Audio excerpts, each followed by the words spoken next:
Post office रो दमदार scheme रे double हेबो टंका मिलुछि सरकारी ग्यारंटी। पोस्ट ऑफिस द्वारा परिचालित क्षुद्र संचय योजना गुड़िक सुरक्षित निवेश एवं दमदार रिटर्न पाई सबुबेले लोकंक प्रथम पसंद होई रहिछि। एही सरकारी योजना गुड़िकरे निवेश संपूर्ण सुरक्षित रहिबा सह सरकारक ग्यारंटी मध्य मिलिथाए।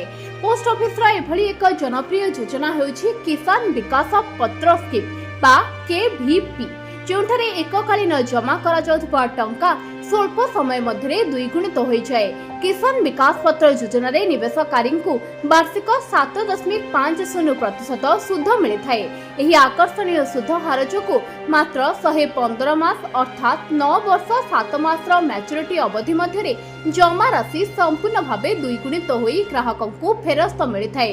एही योजनार सबुठारु बड़ विशेषत्व होउछि एहार शून्य सरिस ग्यारंटी।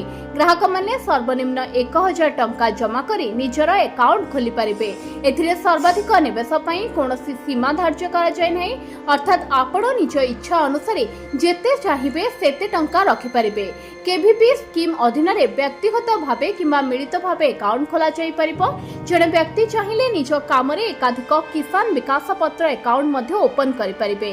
एथि पई कोनोसी प्रतिबंधक नाही। एपरिकि 10 वर्षरु अधिक बयसर पिलामानंक नाम रे मध्ये एही योजना रे खाता खोला जाय परिबो। आपण निजर निकटस्थ जेकोनोसी पोस्ट ऑफिस किंबा पब्लिक सेक्टर बैंक को जाई ऑफलाइन माध्यम रे सहजरे एही किसान विकास पत्र अकाउंट खोली परिबे। तबे एठारे मने रखिबा जरूरी छे निवेश करिबा तारिखरु 2.5 वर्ष अर्थात 30 मास पूर्ण हेबा पूर्वरु आपण साधारणतः एही अकाउंट रु टंका उठाई परिबे नाही। Bureau report ONT news.